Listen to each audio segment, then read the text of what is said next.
লিঙ্কে কপি করেন নি, তাতে বলে দিচ্ছি।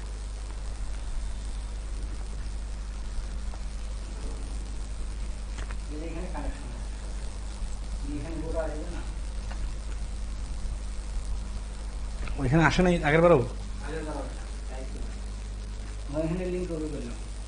জানেন না লিঙ্ক এখানে গোটা আপনার এখানে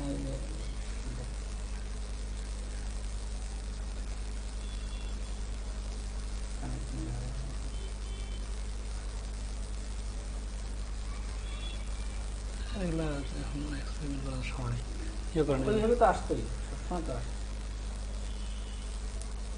এখানে কি করলেন না করলেন এগুলা? এগুলো আমি কোনো নারী নেই, কিছুই নাই। পেজের নাম ইয়ে কোথায় দিলেন, লেখাগুলো করে দিচ্ছেন? পেজে লেখাই যে এই ব্যবসা আসতে হবে, এগুলো তো প্রত্যেক দিনে আসে। কন্ট্রোল সি দেন, কাট করেন তো, কন্ট্রোল এক্স দেখে দেবো।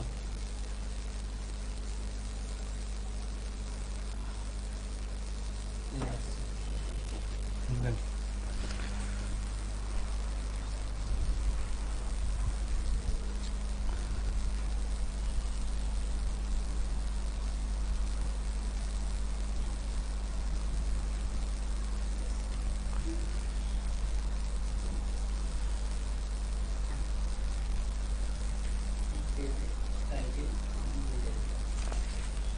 শিখেন এবং ভুলে দেন না, আগে ওই সমস্যাটা ছিল। আচ্ছা, আসসালামু আলাইকুম রহমতুল্লাহ। আমরা আসলে পেজ থেকে লাইভটা আসতে একটু সময় লাগলো, কারণ টাইটেল না দেওয়ার কারণে নিতে ছিল না।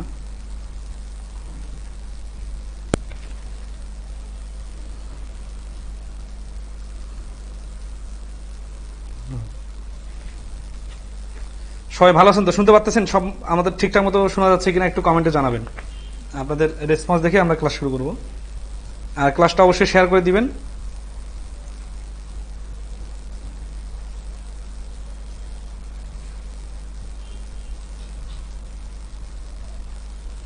যাতে আমাদের সবখান থেকে ক্লাসটা দেখা যায়।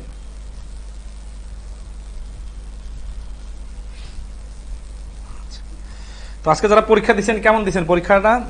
তিতাস গ্যাসের পরীক্ষা, এরপরে আমরা এনএসআর প্রশ্নটা সমাধান দিব।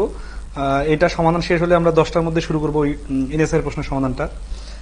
আসলে আজকে নামাজের পরে সমাধান দেওয়ার কথা ছিল, কিন্তু আমি একটা পার্সোনাল কাজে বাইরে ছিলাম, এই কারণে সমাধানটা দিতে একটু লেট হলো। সমস্যা নাই, আপনারা এখন থেকে নিয়মিত প্রশ্নগুলোর সমাধান পাবেন আমাদের যে পেজটা থেকে আমরা লাইভ নিতেছি, এই পেজে।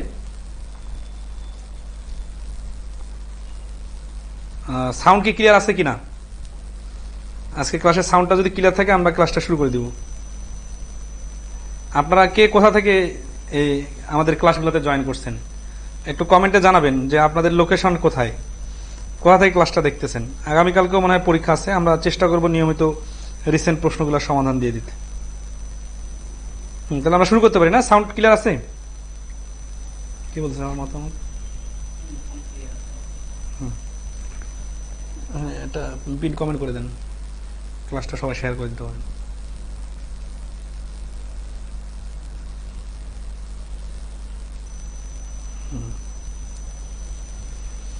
আলহামদুলিল্লাহ ভালো আছি। আমরা এখন থেকে নিয়মিত ক্লাসগুলো চালু রাখবো এবং আমাদের রিসেন্ট যে প্রশ্ন সমাধানগুলো এগুলো আমাদের গ্রুপে পাবেন। পেজটা অবশ্যই আপনারা লাইক দিয়ে রাখবেন, আর আমাদের ক্লাসগুলো পরবর্তীতে আমরা আমাদের যে ইউটিউব চ্যানেল আছে সেখানেও আপলোড দিয়ে দিব, যাতে আপনারা সবাই ক্লাসগুলা খুব সহজে দেখতে পারেন আর কি। তাহলে শুরু করলাম আজকে ক্লাস। প্রথম প্রশ্নটা দেখেন, প্রশ্ন দেন।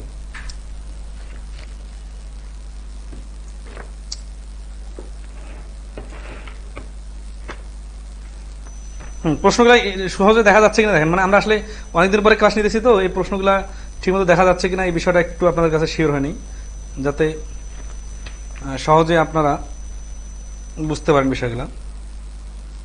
আচ্ছা,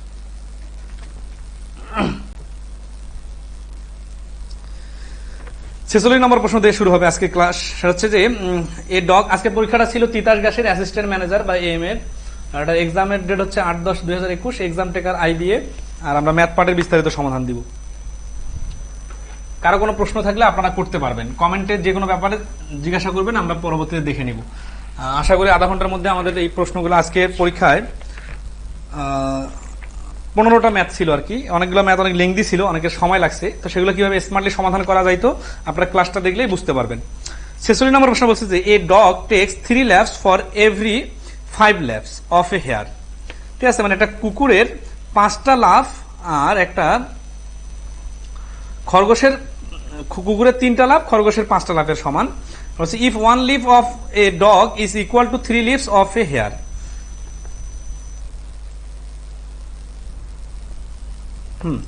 মানে খরগোশ 5 লাফে যতদূর যায়, কুকুর 3 লাফে ততদূর যায়। আবার বলতেছে যে কুকুরের একটা লাফ খরগোশের 3টা লাফের সমান if the ratio of the speed of the dog to that of the hare. কুকুর এবং এই খরগোশের গতিবেগের রেশিও কত। তো এই অঙ্কগুলা সাধারণত এইভাবে করা সব থেকে সহজ। আমাদের বেসিক ম্যাথের মধ্যে দেখবেন খুব সুন্দরভাবে একটা টেকনিক দেওয়া আছে, এটা দেওয়া আছে 445 নম্বর পেজে দেওয়া আছে। বলা আছে যে লাফের অনুপাত ইকুয়াল টু, যদি আমরা দেখি দূরত্বের অনুপাত, তাদের যে অতিক্রান্ত দূরত্ব, এই দূরত্বের অনুপাত করলে তারপর কিভাবে দ্রুত অ্যান্সার বাইর করা যায় দেখবেন। এখানে বলতেছে যে লাফের অনুপাত হচ্ছে a dog takes 3 laps for 5 laps আর হচ্ছে 1 lap equal to 3 laps। Okay, তাহলে লাফের অনুপাত হচ্ছে 1:3, আর এখানে হচ্ছে দূরত্বের যে অনুপাত 3 লাফে 5 লাফের সমান, তার মানে 3:5। এটা করার পরে আড়াআড়ি গুণ করলে অ্যান্সার চলে আসে সাধারণত এই প্রশ্নগুলা। তো আড়াআড়ি গুণ করার সময় দেখবেন যে এখানে বড়টা 3 × 9 আর হচ্ছে 5 × 5, 9:5। কারণ হচ্ছে আমাদের হচ্ছে লাফের অনুপাতের সময় আমরা লিখছিলাম, দেখেন এটা 1:3 ছিল তো, আর এখানে হচ্ছে 3:5, অর্থাৎ কুকুর মানে ডগ অনুপাত হেয়ার, আর এখানে হচ্ছে ডগ অনুপাত হেয়ার। তো এখানে যদি আমরা ডগটা যেহেতু বেশি, তাহলে ডগ অনুপাত হেয়ার আসছে প্রশ্নে, যেহেতু ডগ অনুপাত খরগোশের বাড়ি করতে বলছে, এই জন্য 9:5। এটা হচ্ছে এই ধরনের প্রশ্নগুলো যারা মানে বেশি বেশি রিসার্চ করতে যায়, উল্টাপাল্টা করে ফেলতে পারেন, তাদের জন্য একটা সহজ পদ্ধতি। আর যদি আপনারা বিস্তারিত করতে চান, তাহলে এই বিষয়টা এভাবে করতে হবে যে ধরেন 1 লাফে যত দূর যায় 3 লাফে তত দূর যায়। তার মানে ধরেন যদি এই খরগোশটা 3 লাফে 1 লাফে x মিটার যায়, তাহলে 3 লাফে যাবে x মিটার, তাহলে 1 লাফে যাবে x/3 মিটার।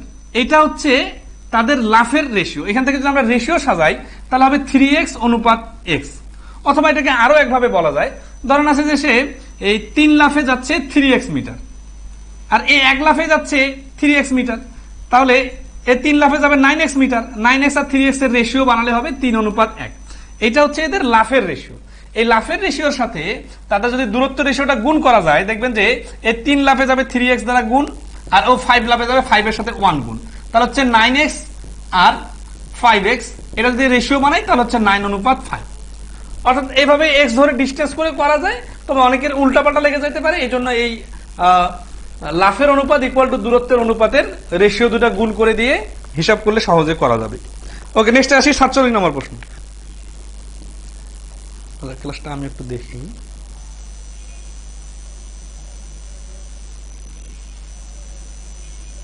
হুম, 46 নম্বর প্রশ্নটা বুঝছেন কিনা বলেন, আমরা 47 নম্বর প্রশ্নটা করব।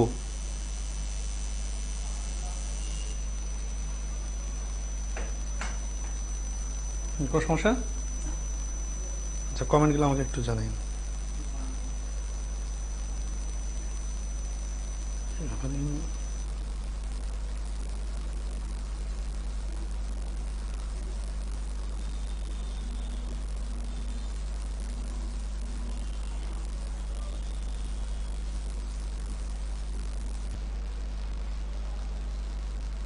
আচ্ছা, আমি একটু কাজটা দেখতে যাচ্ছি আর কি।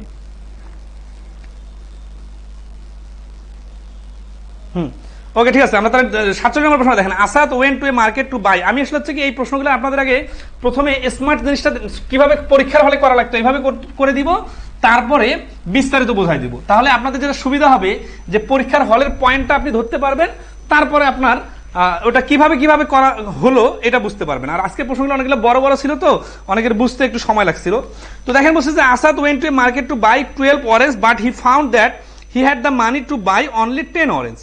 He calculated that of the price per piece of orange was টাকা 3 less, এখানে লস হয়েছে, লেস হবে 3 less, he could have bought 12 oranges. How much money did Asad have? তার মানে সে 12টা অরেঞ্জ কিনতে গেল, কিন্তু তার কাছে যে টাকা ছিল দাম অরেঞ্জের বেশি, এই কারণে সে 10টা অরেঞ্জ কিনতে পারলো। সে হিসাব করলো যে সে যদি 3 টাকা কম দামে কিনতে পারতো তাহলে সে 10টা অরেঞ্জের জায়গায় 12টা অরেঞ্জে কিনতে পারতো। How much money did Asad have, এই আমরা কয়েক সেকেন্ডে করা যাবে। জাস্ট লজিক একটা দেখেন যে তার কাছে যে টাকাটা আছে এই টাকাটা অবশ্যই 12 দ্বারাও বিভাজ্য, আবার 10 দ্বারাও বিভাজ্য। কারণ কি, সে 12টা অরেঞ্জ কিনতে গেছে, তার মানে যে টাকাটা নিয়ে গেছে সেটা 12 দ্বারা বিভাজ্যওয়ালা সংখ্যা একটা নিয়ে গেছে। আবার সে কিনতে পারলো 10টা, তার মানে ওই টাকাটাকে 10 দিয়েও ভাগ করা যায়, তাহলে 10 এবং 12 উভয় দিয়ে ভাগ করা যায়, এরকম একটা সংখ্যা আমরা ধরে নিলাম। লসাগু হচ্ছে 60। তো লসাগু 60 নিতে যে আমরা দেখতেছি 12টা অরেঞ্জ কিনলে একটার দাম 5 টাকা, 10টা অরেঞ্জ কিনলে একটার দাম 6 টাকা, এখানে ডিফারেন্স হচ্ছে 1 টাকা। কিন্তু প্রশ্নে বলতেছে যে প্রতিটা অরেঞ্জের দাম যদি 3 টাকা কম হইতো, তার মানে এখানে ডিফারেন্স আসলো 1 টাকা, কিন্তু আসলে আপনার ডিফারেন্স হইতে হবে 3 টাকা। তাহলে এই 1 টাকাকে যদি আমরা 3 টাকা বানাই তাহলে এখানে সবগুলাতে 3 করে গুণ হবে, তাহলে তার টোটাল টাকা যেহেতু বাইর করতে বলছে তাহলে 3 60 180, এটা হচ্ছে অ্যান্সার। দেখেন আপনি ক্যালকুলেশন করে 180 হবে অ্যান্সার, কয়েক সেকেন্ডে, এর থেকে আর বেটার কোনো সিস্টেম নাই। আচ্ছা, এখন আমরা লিখিত আকারে XYZ ধরে সমীকরণ সাজায় প্রশ্ন মতে এগুলো করব, কিন্তু পরীক্ষার হলে এটা বেস্ট সিস্টেম। এই জাতীয় প্রশ্নগুলো আপনারা দেখবেন প্রায় সময় এরকম প্রশ্ন আসে যে সে যদি প্রতিটা কলম 1 টাকা কমে কিনতো তাহলে সে 2টা কলম বেশি পাইতো, সে যদি স্টুডেন্ট সংখ্যা 2 জন কম থাকতো তাহলে 5টা মিষ্টি বেশি দেওয়া যাইতো। এই টাইপের যে কম বেশির প্রশ্নগুলো আসে এই প্রশ্নগুলোকে লসাগু ধরে সহজে করা যায়। কেন? কারণ প্রথমের যে সংখ্যা এবং পরের সংখ্যা, এই 2 সংখ্যা দিয়ে টোটালটাকে ভাগ করা যাবে, অর্থাৎ লসাগু নিলে নিঃশেষে বিভাজ্যওয়ালা সংখ্যা আসবে। ঠিক আছে? আচ্ছা, এখন সেটা যদি আমরা টেকনিক্যালি মানে পরীক্ষার স্টাইলে না করে বিস্তারিত করি তাহলে কি হবে? ধরি টোটাল টাকার পরিমাণ x, তাহলে x/12 হচ্ছে তার একটা কমলা দাম, সে যেটা মনে করছিল সেই টাকা, কিন্তু একটা কমলার দাম তো বেশি, এই কারণে সে কমলা কম পাইছে। তার মানে এই পরবর্তী যে দাম বেশি এটা হচ্ছে x/10টা আগে লিখতে হবে। কেন x/10 আগে লিখলাম? কারণ যে দামে কিনছে সে দামটা বেশি, এই 2 দামের ডিফারেন্স হচ্ছে ইকুয়াল টু 3 টাকা। এখান থেকে ক্যালকুলেশন করলে x এর যেটা মান বাইর হবে সেটাই হচ্ছে অ্যান্সার। তো এই পুরো কাজটা কিন্তু আমরা মুখে মুখে লজিক্যালি করে ফেলছিলাম, এবং লজিকটার যুক্তি আছে কিন্তু, মানে পুরো যে শর্টকাটটা করলাম এটা কিন্তু যৌক্তিক। ঠিক আছে? ওকে, নেক্সটে আসি আমরা। সবাইকে ক্লিয়ারলি বুঝতে পারছেন? কমেন্ট করতে হবে কিন্তু। আপনারা যদি রেগুলার নিয়মিত রিসেন্ট প্রশ্নের সমাধান চান তাহলে রেসপন্স করতে হবে। আর এই একটু 2-1টা অঙ্ক দেখে চলে গেলে হবে না, প্রতিটা ভিন্ন ভিন্ন টপিকের অঙ্ক, প্রতিটাতে শেখার আছে, বোঝার আছে। ঠিক আছে? এবং এখন যেহেতু নিয়মিত পরীক্ষা হবে, আপনার বারবার পরীক্ষার হলে যে ধাক্কাটা খাবেন সেই ধাক্কাটা কিভাবে সামাল দেওয়া সম্ভব ছিল এটা পরীক্ষা দিয়ে আসে 2-1টা প্রশ্নের যদি সমাধান দেখেন বুঝতে পারবেন, তখন পরবর্তী পরীক্ষাতে আপনি ওইভাবে চিন্তা করবেন। ঠিক আছে? তাহলে 48 নম্বর প্রশ্ন বলছে the ratio of the cost of 2 article is 7 in অনুপাত 3. The first one was sold at a loss of 20% and second one was sold at a gain of 40%. What is the overall percentage of gain or loss? এই প্রশ্ন x ধরে যদি formal নিয়মে করতে যান অনেক সময় লাগবে, কিন্তু কয়েক সেকেন্ডেও করা যাবে। স্যার এটা বুঝি নাই, নিঃসঙ্গ ধ্রুবতারা বুঝি নাই, না বুঝার কিছু নাই তো। এই যে এখানে 12 টাকা, আবার একটু বলি, আগের অঙ্কটা খুব স্মার্ট ছিল, 12 টাকা দিয়েও এই টাকাটাকে ভাগ করা যাইতে হবে, 12টা কমলা আর 10টা কমলা দিয়ে ভাগ করা যাইতে হবে, 10 এবং 12 দুইটা দিয়ে ভাগ করা যায়, এরকম সংখ্যা হচ্ছে 60। এই 60 টাকা যদি টোটাল সে বাজারে নিয়ে যাইতো তাহলে সে একটা কমলার দাম 5 টাকা হইতো, এই আইডিয়া করে সে গেছে, কিন্তু বাজারে যে দেখতেছে একটা কম দাম 6 টাকা, তাহলে এখানে ডিফারেন্স ক্রিয়েট হচ্ছে 1 টাকা। কিন্তু আলটিমেটলি প্রশ্নে কিন্তু বলা আছে যে দাম যদি 3 টাকা কম হইতো, মানে 3 টাকা কম হলে সে 12টা কমলা কিনতে পারতো। তার মানে আসলে তার মনে মনে মন কলা খাওয়ার কমলার প্রাইস হচ্ছে 5 টাকা, কিন্তু বাস্তবে যা দেখতেছে 6 টাকা। এটা হলে তার টোটাল টাকা হয়তো 60 টাকা, আর কমলার দামের ডিফারেন্স হচ্ছে 1 টাকা। কিন্তু আসলে সে এই কমলার দামের ডিফারেন্স দেখছে 3 টাকা, তার মানে 3/6, এখানে 1 টাকাটা 3 টাকা হয়ে গেল, 3/6 18 আর 3/5 15। তার মানে সে মনে মনে মনে করছে যে একটা কমলার দাম 15 টাকা, এই কারণে সে 180 টাকা নিয়ে গেছে, এই কারণে সে মনে করছে আমি 12টা কমলা পাবো। কিন্তু বাজারে যে সে দেখতেছে যে আসলে একটা কমলার দাম 18 টাকা, মানে 3 টাকা বেশি, এই কারণে 18 দিয়ে 180কে ভাগ করলে দেখা যাচ্ছে সে 10টা কমলা কিনতে পারছে। ঘুরাই ফিরে আপনি শুদ্ধি পরীক্ষা করে মিলাই দেখেন সবকিছু মিলে যাবে, ঠিক আছে। কিন্তু এত বেশি কথা বললে তো অঙ্ক সমাধানটা অনেক লেংদি হয়ে যাবে, তাই না?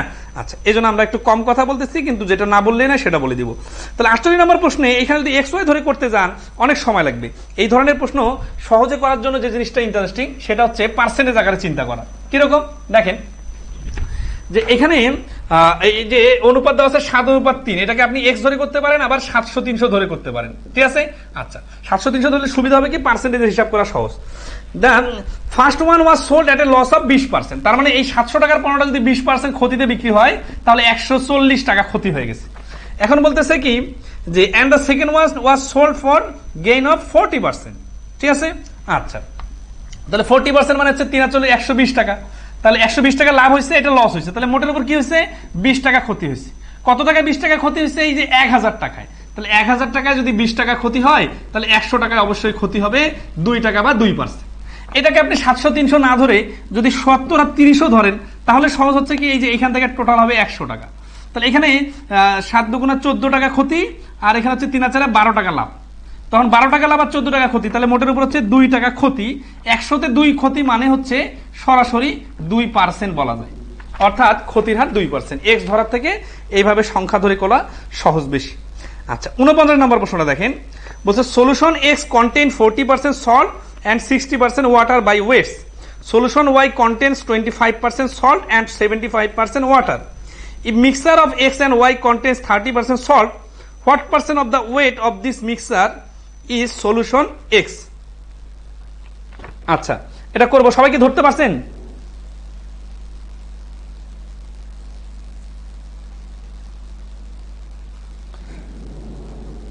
2% লস, 700 ধরে করে একবারে এভাবে করেছি। হ্যাঁ, এভাবে করতে পারেন, 70 ধরে করলে কি সুবিধা সেটা তো বলে দিলাম, ঠিক আছে না?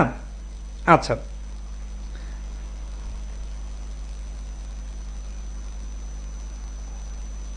এখন আসি এই যে অঙ্কটা দেখতেছেন মিক্সার অঙ্কটা, এটা হচ্ছে কয়েক সেকেন্ডে করার টেকনিক দেখাই দিব, পাশাপাশি রিটেন আকারে দেখাই দিব। আমি কিন্তু প্রতিটা অঙ্ক বোঝাইও দিব, বাট পরীক্ষার হলের স্টাইলটাও দেখাই দিব। তাহলে আপনার যেটা সুবিধা হবে, আপনি অঙ্কটা বুঝবেন এবং এই বুঝটার সামারাইজটা কিরকম হবে সেটাও ধরতে পারবেন, ঠিক আছে। আচ্ছা, তাহলে দেখেন এখানে বলছে যে সল্টের সলিউশন 40%, তার মানে দেখেন যে এটা একটা গ্লাস, সিরিয়াসলি খেয়াল করেন, এটা কিন্তু একটু বুঝাই দিতেছি তারপর শর্টকাটটা দেখা দিতেছি। এটা একটা দ্রবণ, এই দ্রবণটার নাম হচ্ছে এক্স, টোটাল দ্রবণটার নাম, আর এই দ্রবণটার নাম হচ্ছে ওয়াই। এখানে সল্ট আছে আর কি আছে, ওয়াটার আছে। তাহলে সল্ট আছে 40%, তাহলে অটোমেটিক্যালি ওয়াটার আছে 60%। আচ্ছা, এটা হচ্ছে পার্সেন্টেজের পরিমাণ। আর তারপর এটা কি আছে, ওয়াই আছে 25% সল্ট। 25% বললে ওয়াটারের পরিমাণ না বললেও আপনি বুঝতেন যে ওয়াটারের পরিমাণ 75%। এই দুইটা মিলে একটা নতুন দ্রবণ বানানো হলো। এই নতুন দ্রবণে এখন কি বলতেছে, নতুন দ্রবণে বলতেছে যে এখানে 30% সল্ট আছে, তার মানে এক্স আর ওয়াই যখন মিক্স করা হলো একসাথে, এই এক্স আর Y, what percent of the weight of the mixture is solution X. Seriously খেয়াল করেন, খুবই ইন্টারেস্টিং একটা বিষয়, যে এই এক্স আর এই ওয়াই দুইটা ঢেলে দেওয়া হয়েছে, বিষয়টা এরকম না, এক্স থেকে কিছু অংশ নেওয়া হয়েছে, ওয়াই থেকে কিছু অংশ নেওয়া হয়েছে। যদি এটা পুরোটা ঢেলে দেওয়া হয়, এটা পুরোটা ঢেলে দেওয়া হয়, তাহলে 40 আর 25-এর অ্যাভারেজ 32.5 এরকম হবে। এটা অ্যাভারেজ না, এখান থেকে কিছু অংশ, এখান থেকে কিছু অংশ নিয়ে নতুন একটা দ্রবণ বানাচ্ছে, নাম দিয়ে এটা জেড। তাহলে জেড এর যে দ্রবণ, এগুলোর নাম কি, এই জেড এর মধ্যে এক্স আর ওয়াই দুটো সম্মিলিত ভাবে আছে, আবার এক্স এর কিছু সল্ট আছে, ওয়াই এর কিছু সল্ট আছে, এই দুই সল্ট মিলে একটা নতুন সল্টের পরিমাণ দাঁড়াবে, এই সল্টের পরিমাণ 30%। তাহলে এখানে ওয়াটারের পরিমাণ 70%, তাহলে কি পরিমাণে এক্স আর ওয়াই মিক্স করলে এই সল্টের পরিমাণটা 30% হবে। এখানে আমরা সমীকরণ ধরে করতে পারি, আবার ধরেন আছে যেহেতু সল্ট নিয়ে ডিল করতেছে আমরা, তাহলে নাম দিই এটা হচ্ছে এই সল্ট, এক্স এর সল্ট, এটা হচ্ছে ওয়াই এর সল্ট, আর এটা হচ্ছে ফাইনাল সল্ট। তাহলে দেখি যে এক্স প্লাস ওয়াই, তাহলে 40% মানে হচ্ছে 0.4x প্লাস 25% ওয়াই, মানে 25%-এর জন্য। আচ্ছা, আমরা পার্সেন্টেজ গুলোকে এভাবে 100 দিয়েও হিসাব করতে পারি, মানে যেহেতু 4.4%, এগুলো নিচে 100 দিতে পারি। মানে বিষয়টা এরকম, এক্স এর 40% মানে এই যে 100, তারপরে ওয়াই এর 25%, মানে এটা বিস্তারিত করে দিচ্ছে, তারপর শর্টকাট কয়েক সেকেন্ডে করার সিস্টেম দেখা দিব। তাহলে এক্স প্লাস ওয়াই এর 30%, এটা হচ্ছে সমীকরণ, ঠিক আছে। খেয়াল করেন এই যে এখানে যে 30% আছে, এটা কি টোটাল দ্রবণ এক্স আর ওয়াই মিলে এর 30%। তাহলে এইভাবে সমীকরণ সাজালে এই যে নিচে 100 আছে না, সবগুলো থেকে 100 গুলো বাদ দিয়ে দেওয়া যায়। তাহলে 40x plus 25y equal to 30x plus 30y। আচ্ছা, এখন যদি আমরা এক্স ওয়াই রেশিও সাজাই তাহলে এই পাশে হবে 10x ইকুয়াল টু ওই পাশে হবে 5y।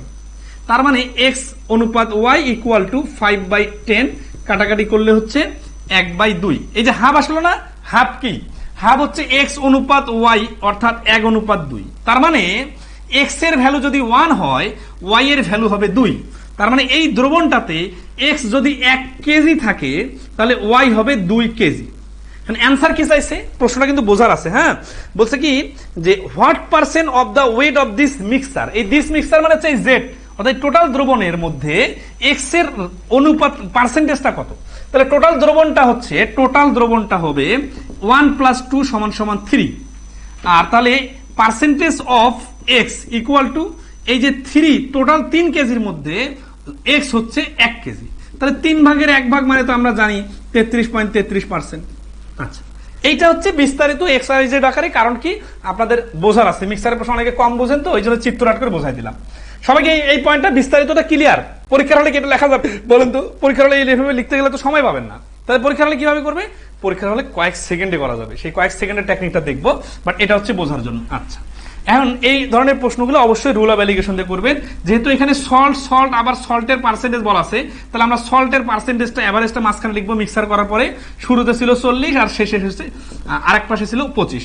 আর বিয়োগ করে আমরা দেখতেছি 5:10, তার মানে 1:2। অর্থাৎ এক্স এর পরিমাণ 1 হলে ওয়াই এর পরিমাণ হবে 2। এই যে রেশিওটা অনেক কাহিনী করার পরে আসছিল, ওইটা কিন্তু কয়েক সেকেন্ডে এলিগেশন দিয়ে আসবে।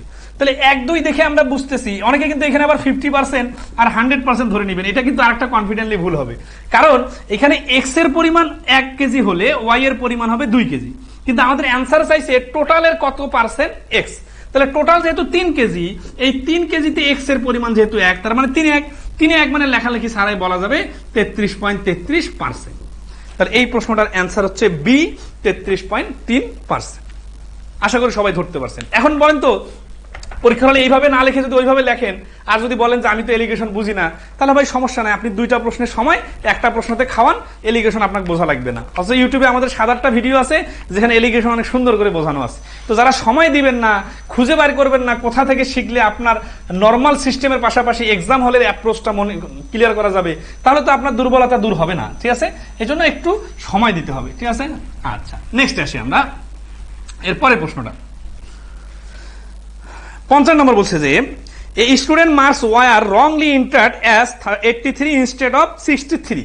তার মানে একটা ছেলে ভুল করে 63 সংখ্যার পরিবর্তে ভুলে 83 দিল। এন্ড সঠিক কোনটা ভুল কোনটা খেয়াল করেন, বুঝতে হবে কিন্তু। Wrongly entered as 83 instead of 63, তার মানে 63 এর পরিবর্তে, তাহলে 63 ইনপুট দেওয়া দরকার ছিল, এইটা না করে এই 63 সঠিক সংখ্যা, সে ভুল করে 83 দিছে, এটা কিন্তু রং সংখ্যা। তাহলে সে কি করছে? সে 20 বেশি করে ফেলছে না? দেখেন তো ব্যবধান যদি বাড়ি করি আমরা, তাহলে এটার ব্যবধান হচ্ছে 20। আচ্ছা, এখন আসি ডিউ টু দিস ইরর, এই ভুলের কারণে average mark for the class got increase by 0.5। তাহলে এই 20 কতজনকে ভাগ করে দিলে 50 পয়সা করে পাবে? 20 ভাগ করে দিতে 20 টাকা, ধরেন 20 টাকা, কয়জনকে ভাগ করে দিলে 0.5 টাকা করে পাবে? তাহলে 20 ভাগ 0.5 দেই, 0.5 উঠাই দিলে হচ্ছে এই যে দেখেন 40 জন। তাহলে ওই ক্লাসের টোটাল সংখ্যা হচ্ছে 40 জন। এইটা হচ্ছে পরীক্ষার হলের স্টাইল। আর রিটেন আকারে করলে কি করতে হবে? ধরি টোটাল স্টুডেন্ট সংখ্যা হচ্ছে এক্স, ঠিক আছে? আচ্ছা, টোটাল স্টুডেন্ট সংখ্যা যদি এক্স হয়, তাহলে এক্স এর যে অ্যাভারেজ,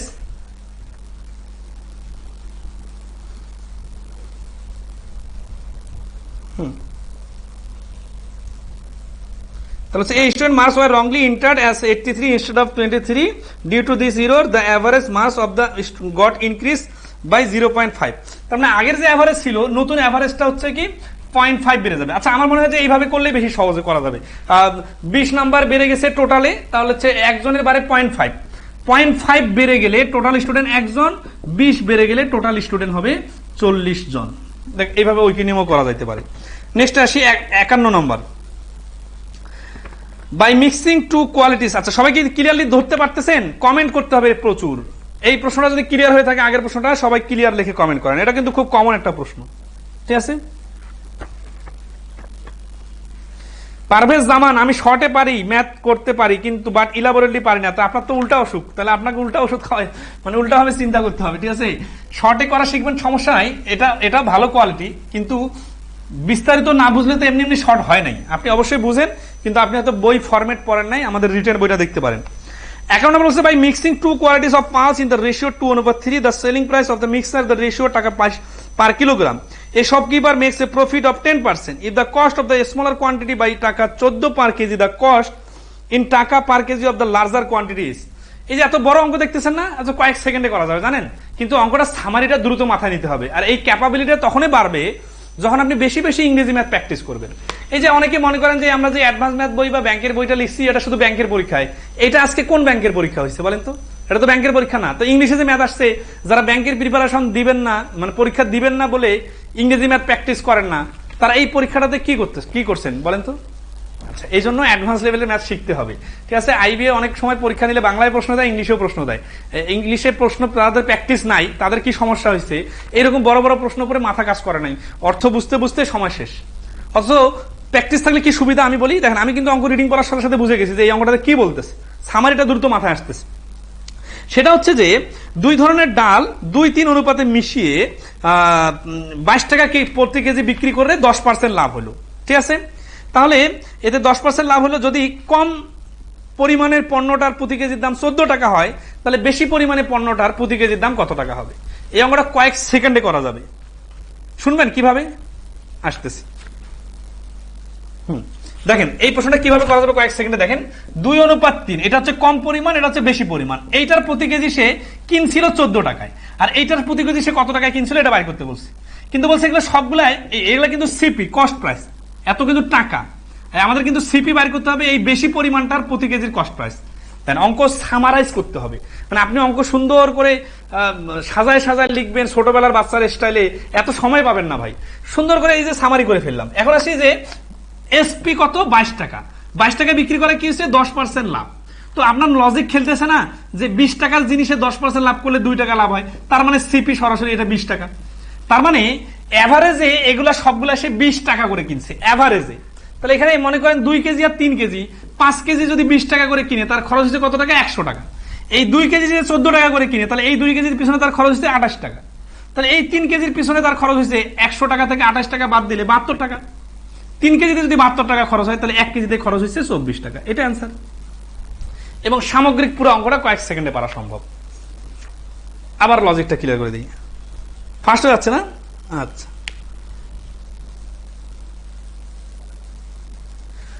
শুনেন আবার, এই অঙ্কগুলো কিন্তু আমাদের মিক্সার এলিগেশন অধ্যায়ে আছে। এই টাইপের দুই আইটেমের ভিন্ন ভিন্ন পণ্য মিক্স করে একটা নির্দিষ্ট দামে বিক্রি করে যদি লাভ হয়, তাহলে কোনটার পরিমাণ কত বা দাম কত, এই টাইপের প্রশ্ন। তো দেখেন যেখানে 2:3, মানে একটা যদি 2 কেজি কিনে, একটা 3 কেজি কিনছে।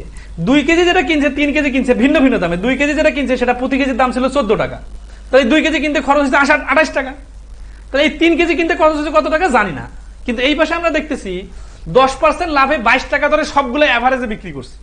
তাহলে 10% যদি লাভে 22 টাকা হয়, তাহলে এখানে দেখেই বোঝা যাচ্ছে যে 110% মান 22, 100% মান 20। তার মানে ক্রয় মূল্য এভারেজে 20 টাকা, বিক্রয় মূল্য এভারেজে 22 টাকা যদি হয়, তাহলে ক্রয় মূল্য এভারেজে 20 টাকা। তাহলে 5 কেজির এভারেজ ক্রয় মূল্য যদি 20 টাকা হয়, তাহলে টোটাল ক্রয় মূল্য 100 টাকা। প্রথম 2 কেজির ক্রয় মূল্য যদি 28 টাকা হয়, তাহলে শেষের 3 কেজির ক্রয় মূল্য 72 টাকা। 3 কেজির ক্রয় মূল্য যদি 72 টাকা হয়, 1 কেজির ক্রয় মূল্য 24 টাকা। XYZ সমীকরণ কিচ্ছু লাগবে না, আর এইভাবে করার চেষ্টা করেন, ঠিক আছে? আমাদের বইগুলো দেখেন, ভিডিওগুলো দেখেন, ইনশাআল্লাহ অনেক কিছু শিখতে পারবেন। ওকে, নেক্সট আসি আমরা। সবাই কি ক্লিয়ার কিনা বলেন? ক্লিয়ার না হলে আবার বোঝাবো, আর ক্লিয়ার হলে আমরা নেক্সট প্রশ্নে যাব। মুখে হয়ে যাওয়ার অঙ্ক। শুভঙ্কর ক্লাস করেন, হ্যাঁ আচ্ছা, অ্যাগেন স্যার টু ফাস্ট। মাহবুব রহমান, ঠিক আছে, আবার এই জন্য রিপিট করে দিলাম আপনার জন্য। সবাইকে ধরতে পারছেন?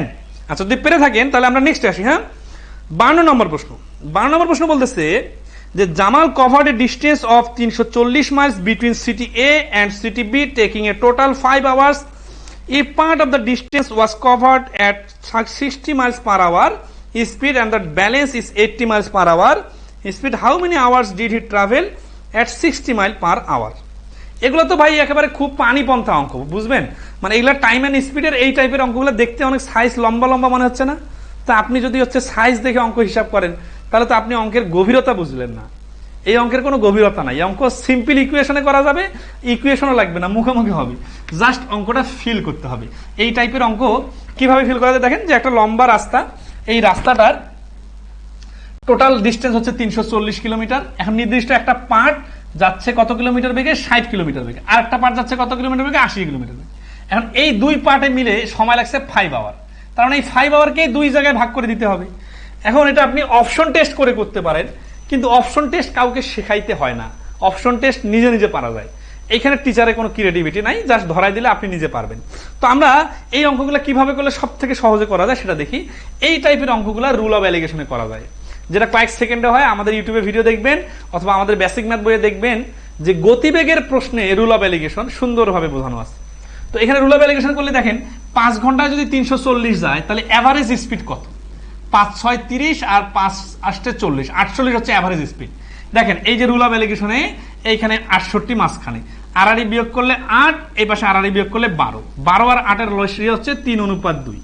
অ্যান্সার চাইছে দেখেন 3:2, 5 ঘন্টা আছে, এখানে 3:2 তো মিলে গেছে।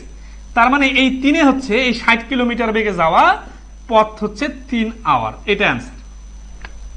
এত দ্রুত কি আর অন্য কোনো সিস্টেমে পারবেন বলেন তো?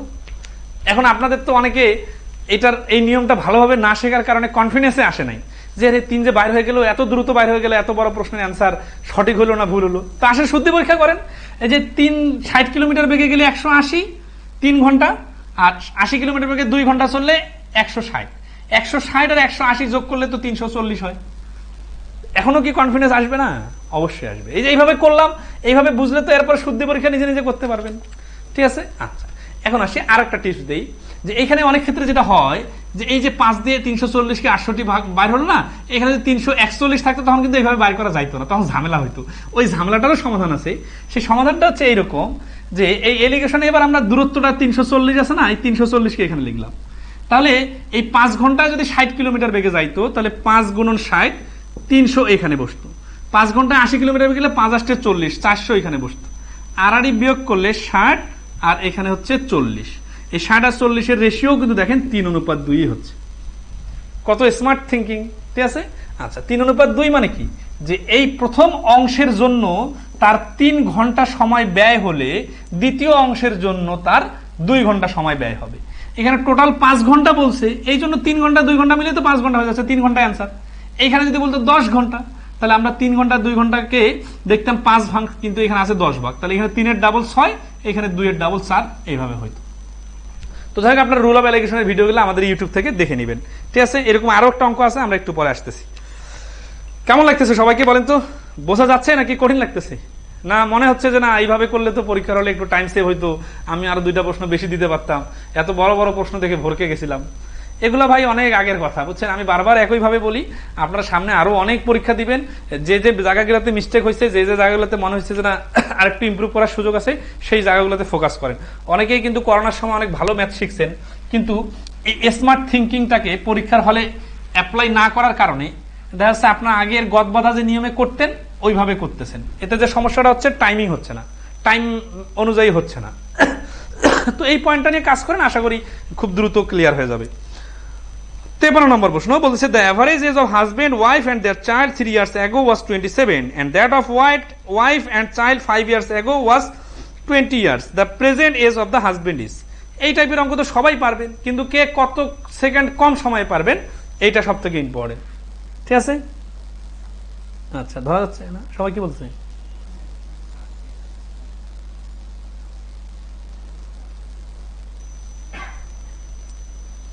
বাংলা একটা একটু বুঝাই দিন। আপনি করলে সহজ মনে হয়, কিন্তু নিজে করলে মাথা ঘুরে। মানে হচ্ছে যে এই জন্য তো সময় দিতে হবে। আমার এই ডেলিভারি গুলো আপনার মাথায় ইনপুট দেওয়ার জন্য তো আমার সাথে সময় কাটাইতে হবে। আপনি আমার সামনে হঠাৎ করে একটা ভিডিও চলে আসলো, আর কিছুক্ষণ দেখলেন, তারপরে ছেড়ে দিলেন, তাহলে তো হবে না। আমার ভিডিওগুলোর সাথে একটু সময় দেন, আশা করি খুব বেশি সমস্যা হবে না, সময় লাগবে না। The average age of husband, wife and their child 3 years ago 27। তাহলে 3 জন ব্যক্তি 3 বছর আগে ছিল 27, তাহলে বর্তমানে সবার বয়স 3 করে বেড়ে গেছে, তাহলে প্রেজেন্টে তাদের সবার বয়স হয়ে গেছে 90 বছর টোটাল। এখন কি বলতেছে? and that of wife and child 5 years ago was 20. তাহলে 5 বছর আগে দুইজনের ওয়াইফ আর চাইল্ডের ছিল 20, তাহলে বর্তমানে হচ্ছে কত 25। এটা কয়জনের? দুইজনের, তাহলে দুইজনের বর্তমান বয়স 50। হ্যাঁ, উত্তর কি চাইছে যে হাজবেন্ডের বর্তমান বয়স কত? হাজবেন্ডের বর্তমান বয়স হচ্ছে 40 বছর। দেখেন এটা তিনজনের বর্তমান বয়স, এটা দুইজনের বর্তমান বয়স। 3 যোগ করলাম, কারণ 3 বছর আগে যদি 27 হয় বর্তমানে হবে 30। তিনজনের এভারেজ যদি 30 হয় তাহলে বর্তমানে 90। দুইজনের বয়স 5 বছর আগে গড় যদি 20 হয় তাহলে বর্তমানে হচ্ছে 25।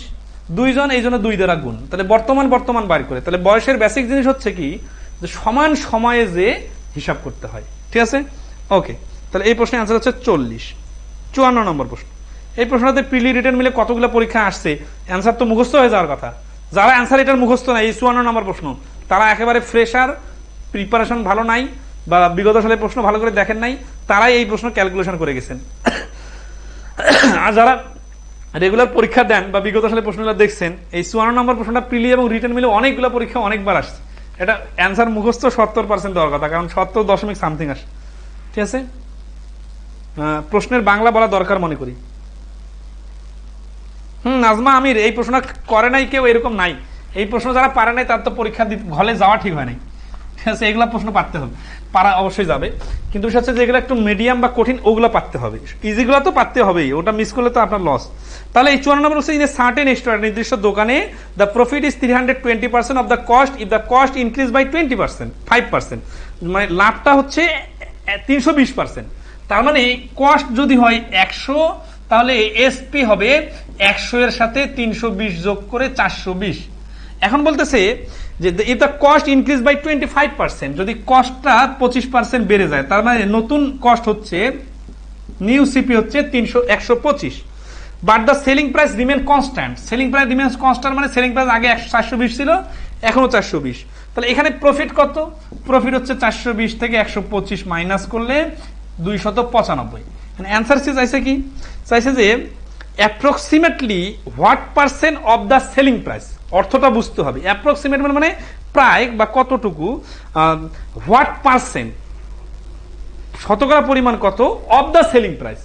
এখানে কিন্তু লাভের পার্সেন্টেজ চাই নাই, চাইছে সেলিং প্রাইস এর। তার মানে সেলিং প্রাইস কত? 420। তাহলে এই যেটা পার্সেন্টেজ চাইছে সেটা হচ্ছে সেলিং প্রাইস এর বলছে, এই জন্য সেলিং প্রাইসটা নিচে লিখলাম। ইজ দ্য প্রফিট, তাহলে এই প্রফিটটা কত? প্রফিটটা হচ্ছে 295 না, তাহলে 425 এর কত পার্সেন্ট? 295। তাহলে পার্সেন্টেজের কারণে 100, এটা ক্যালকুলেশন করলে 70 আসবে। অ্যান্সার হচ্ছে 70। ঠিক আছে, তাহলে এই প্রশ্নের অ্যান্সার হচ্ছে 70%। অপশনগুলো দেখেও তো বোঝা যাচ্ছে যে কাছাকাছি কোনো কিছুই নাই, 30, 100, 250, 70 আছে, তাহলে বি নাম্বার অ্যান্সার। সবাইকে ক্লিয়ারলি বুঝতে পারতেছেন? প্রশ্ন সমাধানগুলো কি লেংথি হয়ে যাচ্ছে না শর্ট হয়ে যাচ্ছে, একটু বলেন। ওকে, 55 নম্বর প্রশ্নটা দেখেন।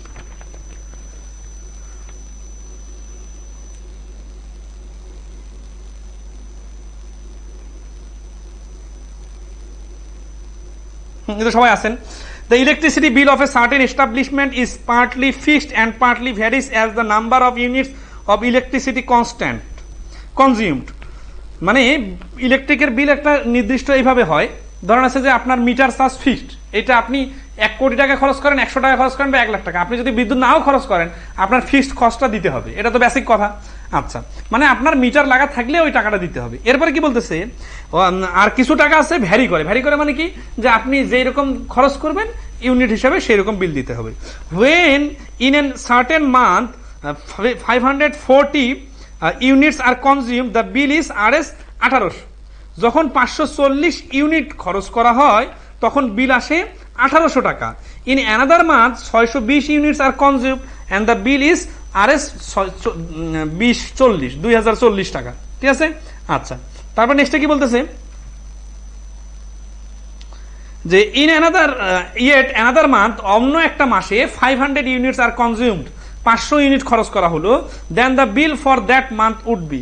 তাহলে সেই মাসের বিল কত হবে এটা বাড়ি করেন। ঠিক আছে, আচ্ছা, তো এটা কিন্তু খুব সিম্পল প্রশ্ন, জাস্ট একটু মাথা খাটাই। আপনাদের কি সিম্পল ইন্টারেস্টের অঙ্ক এগুলো আছে না, যে 4 বছরে সুদে আসলে এত টাকা হয়, 5 বছরে সুদে আসলে এত টাকা হয়, এটা যদি খেয়াল করেন তো ওইখানে আসলটা ফিক্সড কিন্তু সুদটা বছরের কারণে ভ্যারি করে। তাহলে এখানে আমরা দেখি যে 620 ইউনিটের কারণে খরচ হচ্ছে 2040 টাকা, আর 540 ইউনিটের কারণে খরচ হচ্ছে 1800 টাকা। তাহলে এই যে এখানে দেখেন 80 ইউনিটের কারণে খরচ হচ্ছে কত টাকা? 240 টাকা। তাহলে এই টাকা যেহেতু এখানেও ফিক্সড খরচ আছে, এখানেও ফিক্সড খরচ আছে, তাহলে এটা শুধু ইউনিটের খরচ। তাহলে 80 ইউনিটের খরচ যদি 240 টাকা হয়, 1 ইউনিটের খরচ হবে এই যে 80 দিয়ে ভাগ করলে 3 টাকা। তার মানে আমরা বুঝলাম যে প্রতি ইউনিটের খরচ 3 টাকা। তাহলে এই যে 540 ইউনিট বা 620 ইউনিট যেখানেই গুণ করেন 3 দিয়ে, তাহলে এই 3 দিয়ে ইউনিটে গুণ করলে এই টোটাল খরচ থেকে এই ইউনিটের খরচটা বাদ যাবে। তাহলে ফিক্সড খরচ দেখেন, ফিক্সড খরচ, ফিক্সড কস্ট ইকুয়াল টু এই 1800 মাইনাস 540 গুণন 3। কারণ প্রতি ইউনিটে যেহেতু 3 টাকা খরচ হয়, তাহলে 540 ইউনিটে কত টাকা খরচ হবে সেই টোটাল টাকাটা বাইর হবে। এই টাকাটা হচ্ছে টোটাল টাকা থেকে বাদ দিয়ে দিলেই আমাদের ফিক্সড খরচটা বাইর হবে। তাহলে 540 হচ্ছে 3 5 15, 1620, 1620 যদি 1800 থেকে বাদ দিই তাহলে হচ্ছে 180 টাকা। এই 180 টাকা হচ্ছে ফিক্সড খরচ। মানে অ্যান্সার চাইছে কি যে 500 ইউনিট যখন আপনি বিদ্যুৎ বিল খরচ করবেন তখন টোটাল বিদ্যুৎ বিল কত দিতে হবে। তাহলে 500 বিদ্যুৎ বিল হলে তাহলে এবার অ্যান্সার হচ্ছে কত? অ্যান্সার হচ্ছে এই 180 টাকা যেহেতু ফিক্সড খরচ, তাহলে আপনি 620 ইউনিট ব্যবহার করলেও এখানে 180 টাকা দিতে হবে, 500 ইউনিট ব্যবহার করলে 180 টাকা দিতে হবে। 180 প্লাস 500 ইউনিটের জন্য প্রতি ইউনিট 3 টাকা হিসেবে এত টাকা দিতে হবে। তাহলে 180 আর 1500 যোগ করলে হচ্ছে 1680 টাকা। তাহলে 1680 টাকা অ্যান্সার। এখন এই টাইপের প্রশ্ন অনেকে খুঁজে পান নাই, এটা কমন আসে নাই, এর জন্য আমি ছাড়ে দিয়ে আসছি। না ভাই, একটু মাথা কাটাইতে হবে, আর একটু এরকম আনকমন 2-4টা প্রশ্ন আসতেই পারে, কিন্তু একটু সময় দিতে হবে। ওকে, 56 নম্বর প্রশ্ন সমাধান করব। সবাই কি ক্লিয়ারলি বুঝতে পারছেন কিনা বলেন? 620 নম্বর প্রশ্নটা দেখেন, সরি 56 নম্বর প্রশ্ন। A man travel a distance of 61 kilometre in 9 hours. He travel partly on foot at 4 kilometre and partly on bicycle and 9 kilometre. ঠিক আছে, what is the distance travel on foot?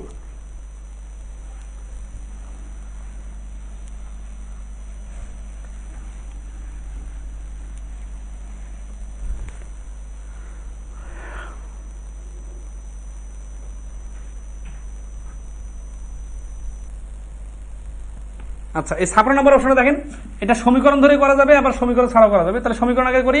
9 ঘন্টার মধ্যে ট্রাভেল পার্টলি, কিছু অংশ আছে 4 kilometre বেগে যায় আর কিছু অংশ আছে 9 কিলোমিটার। একটু আগে কিন্তু এরকম একটা অঙ্ক করছিলাম। এগুলো আপনারা অপশন টেস্ট করে করতে পারেন, আবার সমীকরণ আকারে করতে পারেন। যে 9 ঘন্টার মধ্যে মনে করি x ঘন্টা গেছে 4 কিলোমিটার বেগে, তাহলে বাকি 100 x ঘন্টা না, তাহলে 9 মাইনাস x ঘন্টা গেছে কত কিলোমিটার বেগে? 9 কিলোমিটার বেগে। তাহলে আমাদের প্রশ্ন হচ্ছে কি যে 4 কিলোমিটার বেগে যদি x ঘন্টা যায়, তাহলে 4x plus 9 into 9 minus x equal to 61। তাহলে আসে 4x plus 81 minus 9x equal to 61। তাহলে এখানে 5x equal to 20, x equal to হচ্ছে 4। অর্থাৎ 4 ঘন্টা বেগে 4 কিলোমিটার ঘন্টা বেগে গেছে 4 ঘন্টা। তাহলে অ্যান্সার কি চাইছে এখানে? উত্তর কি চাইছে? What is the distance travel on foot? যেহেতু ফুট গেছে 4 কিলোমিটার বেগে 4 ঘন্টা, তাহলে অ্যান্সার হচ্ছে 4 গুণন 4 সমান সমান 16। এইটা হচ্ছে আমরা 9 ঘন্টার টাইমটাকে একটাকে x একটাকে 9 মাইনাস x ধরছি। আর একটা কাজ করা যেত, সে কাজটা হচ্ছে 61 কিলোমিটার যে আছে এইটাকে একটা অংশকে x মানে ফুট পায়ে হেঁটে গেছে x কিলোমিটার, তাহলে গাড়িতে গেছে 61 মাইনাস x। তাহলে x divided 4, 61 minus x divided 9, এই দুটা টাইম যোগ করলে ইকুয়াল টু 9 ঘন্টা। এইভাবেও করা যাবে, তবে ফ্র্যাকশন আসবে, আর যেভাবে করলাম এইভাবেও করা যাবে। আচ্ছা, এখন আসি আমরা এমসিকিউ পরীক্ষায় যখন প্রশ্ন আসছে তখন এই আপনার সমীকরণের দক্ষতা কেউ দেখতে আসবে না, আপনি সঠিক অ্যান্সারটা দিতে পারছেন কিনা এটা ইম্পর্টেন্ট। তো এক্ষেত্রে আপনারা অপশন টেস্ট অবশ্যই করবেন। আর শর্টকাটে আরেকটা টেকনিক হচ্ছে কি, একটু আগে রুল অফ অ্যালিগেশন যেটা দেখা দিয়েছিলাম, তাহলে এখানে টোটাল ডিস্টেন্স 61কে মাঝখানে লিখলাম। 9 ঘন্টা যদি আপনি 4 কিলোমিটার বেগে যান তাহলে আপনি যাবেন 36 কিলোমিটার। 9 ঘন্টা আপনি যদি 9 কিলোমিটার বেগে যান তাহলে আপনি যাবেন 81 কিলোমিটার। তাহলে 36 আর 61 বিয়োগফল হচ্ছে 25, 81 আর 61 বিয়োগফল হচ্ছে 20। তার মানে 20 অনুপাত 25, তার মানে 4 অনুপাত 5। অর্থাৎ টোটাল 61 কিলোমিটার রাস্তাকে আপনি, সরি 61 কিলোমিটার রাস্তা না, মানে আপনি 4 কিলোমিটার বেগে গেছেন 4 ঘন্টা আর 9 কিলোমিটার বেগে গেছেন 5 ঘন্টা। তাহলে যেহেতু আমাদের ডিস্টেন্স চাইছে, তাহলে 4 কিলোমিটার বেগে যদি 4 ঘন্টা যাই তাহলে 4 গুণন 4 সমান সমান 16 কিলোমিটার। তাহলে 16 কিলোমিটারই হচ্ছে অ্যান্সার। আশা করি সবাই ধরতে পারছেন। ঠিক আছে, ওকে, নেক্সটে আসি।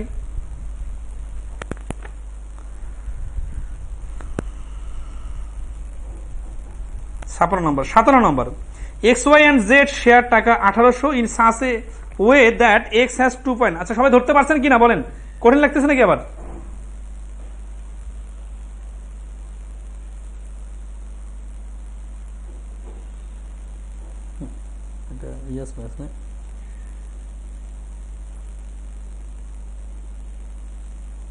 অপশন টেস্ট করা ভালো, অপশন টেস্ট করে বললাম তো আমি যে এটা যেহেতু ছোট ডিজিটের প্রশ্ন, দেখেন 61 থেকে 16 যদি বাদ দিয়ে দেন অপশন টেস্ট করে, তাহলে থাকে আর 45। তাহলে 45কে 9 দিয়ে ভাগ করা যায়, তার মানে 9 কিলোমিটার বেগে গেছে 5 ঘন্টা, আর 4 কিলোমিটার বেগে গেছে 4 ঘন্টা, মানে 16 কিলোমিটার। আচ্ছা তাহলে আসি 17 নম্বরটা। 17 নম্বর বলতেছে X Y and Z share টাকা 1800 in such a way that X has 2.5 times as much as Y and Y has 4 times as much as Z. এই যে X Y Z A B C D এই টাইপের যদি relation থাকে, আপনারা সবাইকে আগে উপরে লিখবেন এক্স ওয়াই জেড, এদের রিলেশনগুলোকে আমরা আগে ধরবো। ঠিক আছে, কিভাবে ধরবো দেখেন, X has 2.5 times as much as Y, তার মানে ওয়াই যত এর থেকে এক্স হচ্ছে 2.5 গুণ। এখন আমি যদি ওয়াই কে মনে করি যে 1, তাহলে এর 2.5 গুণ হবে 2.5। আচ্ছা এখন এই রিলেশনটা ঠিক রাখতে যে ওয়াই এর সাথে জেড এর রিলেশনটা কিরকম আসতেছে দেখেন, Y has 4 times as much as Z, তার মানে ওয়াই হচ্ছে জেড এর থেকে 4 গুণ। তাহলে এই যে 1 লিখলাম, এখন এই জেড কে লিখতে গেলে 1/4 লেখা দরকার। তো আমি যদি ফ্র্যাকশন আনতে না চাই, তাহলে আমি চালাকি করে এই কাজটা করব যে আমি জেড কে আগে 1 ধরবো, জেড কে যখন 1 ধরবো তখন ওয়াই কে আমাকে 4 ধরতে হবে, আর ওয়াই যখন 4 ধরবো তাহলে 4 এর 2.5 গুণ কত হয়, 4 এর 2.5 গুণ হয় 10। তার মানে এক্স ওয়াই জেড আমি যদি রেশিও সাজাই তাহলে হবে 10:4:1। এই 10:4:1 মিলে যেটা হবে যে ওই 4 গুণ ওয়াই হচ্ছে জেড এর থেকে 4 গুণ এবং এক্স হচ্ছে জেড ওয়াই এর থেকে 2.5 গুণ, এই রিলেশনটা ঠিক থাকবে। তাহলে এই সমস্ত ক্ষেত্রে এইভাবে লিখে আপনারা একটা রিলেশন দিয়ে অন্যটা মিলাইতে না পারলে পরেরটাকে আগে ধরবেন আর আগেরটাকে পরে হিসাব করবেন, যে পাশে মিলাই দিবেন সমস্যা হবে না। এখন আমাদের বলছে কি 1800 টাকা ভাগ করে দিলে কে পাবে, জেড কত টাকা পাবে। যেহেতু জেড 1 অংশ টাকা পাবে, তাহলে জেড সমান সমান 1800 গুণন 10 4 14 আর 15, 15 ভাগের 1 ভাগ। তাহলে 15 দিয়ে এটাকে গুণ করলে হচ্ছে 15 আর 12 180, 120 টাকা। তাহলে এ নাম্বার হচ্ছে 57 অ্যান্সার এ 120 টাকা। ঠিক আছে, ওকে নেক্সট আস 58 নম্বর। 58 নম্বর অঙ্কটা দেখেন তো এত বড় একটা অঙ্ক, অথচ কয়েক সেকেন্ডে কিভাবে পারা যাচ্ছে দেখেন।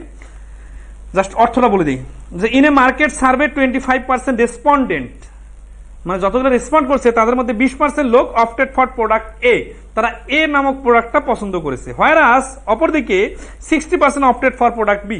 এই যে বলে নাই যে 60% অফ দ্য রিমেনিং বা রেস্ট বা লেফট, এই কথা বলা নাই। অযথাই কিন্তু প্যানিক তৈরি করে সোজা অঙ্ককে কঠিন বানাবেন না। ঠিক আছে, এখানে সরাসরি 60% বলছে, তার মানে টোটাল যদি 100% রেসপন্ডেন্ট পারসন হয়, তার মধ্যে 20% এ নামক প্রোডাক্টকে পছন্দ করে, আর 60% দেখেন এই যে এটা হচ্ছে টোটাল রেসপন্ডেন্ট 100%, এদের মধ্যে 20% হচ্ছে এ কে পছন্দ করছে, আর বাকি 60% হচ্ছে বি কে পছন্দ করছে।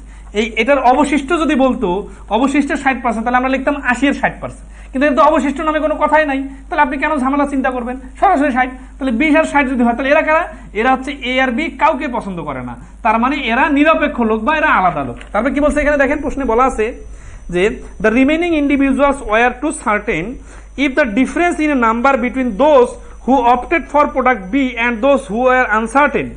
ঠিক আছে, তাহলে হচ্ছে কি যে অবশিষ্ট যারা তারা অনির্দিষ্ট, বলছে যে বি কে যারা পছন্দ করে এরা, আর যারা কোনো কিছু পছন্দ করে না মানে আনসার্টেন, এরা, এই দুই ধরনের ডিফারেন্স হচ্ছে 720।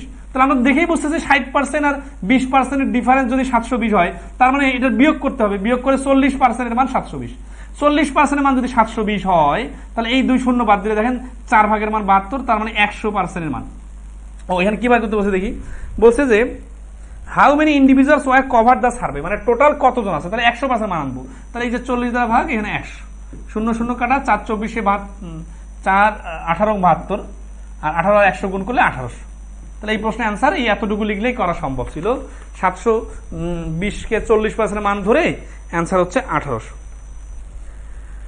আচ্ছা 59 নম্বর অঙ্ক করবো। 58 নম্বরটা কি ক্লিয়ার কিনা বলেন।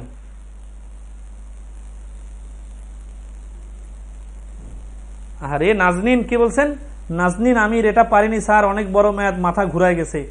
এত মাথা ঘোরাঘুরি করলে তো আপনার আগে মাথা ঠান্ডা করে দেওয়া লাগবে। এত বড় ম্যাথে কি আছে, কি বলছে, এত সিম্পল একটা ম্যাথ। এই টাইপের ম্যাথ গুলো যে ভোটের অঙ্কে করেন নাই, যে এত পার্সেন্ট ভোট পাইলো, বি এত পার্সেন্ট পাইলো, আর অন্যরা কাউকে ভোট দেয় নাই, যারা ভোট দেয়নি এবং যারা ভোট পেয়েছে এদের ডিফারেন্স এত হলে টোটাল ভোট কত। তো সিম্পল তো অঙ্ক।